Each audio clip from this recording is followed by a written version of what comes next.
So ఇక్కడ అంబటి రాంబాబుకి ఏమైంది, నిన్న వాళ్ళ ఇంటి ముందు టపాకాయలు రాకెట్ ఇలా ముచ్చుకుని జప్పని ఎగరేస్తారు పైకి. అంబటి రాంబాబు బెయిల్ వచ్చేసింది. ఇంకేంటి అంబటి రాంబాబు బయటకు వచ్చేస్తాడు, పులి బయటకు వచ్చేస్తుంది. పులి బయటకు వచ్చేస్తుంటే ఏమైంది, కాదు ఇలా కాల్చి పైకి వదిలి టపాకాయ పేలిందో లేదో చూసి ఒకళ్ళ నోట్లో ఇంకొకళ్ళు ఇలా స్వీట్ పెట్టేలోపు ఇంకో పీటీ వారెంట్ అన్నారు. అది రాకెట్ పోయి కింద పడిపోయి ఉంటది. మళ్ళీ ఆ రాకెట్ కూడా ఎంత మండి ఉంటది అంటే తిరిగి అంబటి రాంబాబు ఇటు పైన పడి ఉంటది. మళ్ళీ వచ్చి ఇట్లా వదిలేస్తున్నారు తెలుసా. అంబటి వచ్చేస్తున్నాడు అని చెప్పి టపాకాయలు కాల్చేశారు, హడావిడి చేస్తారు. వాళ్ళ అమ్మాయి బయటకు వచ్చి దేవుడు ఉన్నాడు అంది. దేవుడేమో నేనున్నాను, ఎవరు కంగారు పడద్దు. 2023లో సంక్రాంతి సంబరాలప్పుడు లాటరీ టికెట్లు అమ్మిన అంబటి రాంబాబు పైన కేసు.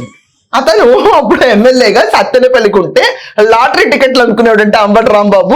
జనసేనకు చెందిన వెంకటేశ్వరరావు గారు ఎవరో ఆయన కంప్లైంట్ ఇచ్చారు. ఇంత చిల్లరగా ఉన్నాయి పరిస్థితులని 2023లో కంప్లైంట్ ఇస్తే ఆ కంప్లైంట్ కు ఇప్పుడు పీటీ వారెంట్ ఇష్యూ చేశారు. నిన్న బెయిల్ వచ్చింది, ఈ పీటీ వారెంట్ ఫేస్ చేస్తాడు. నేను నిన్న కూడా చెప్పాను, అందుకే 99% మాత్రమే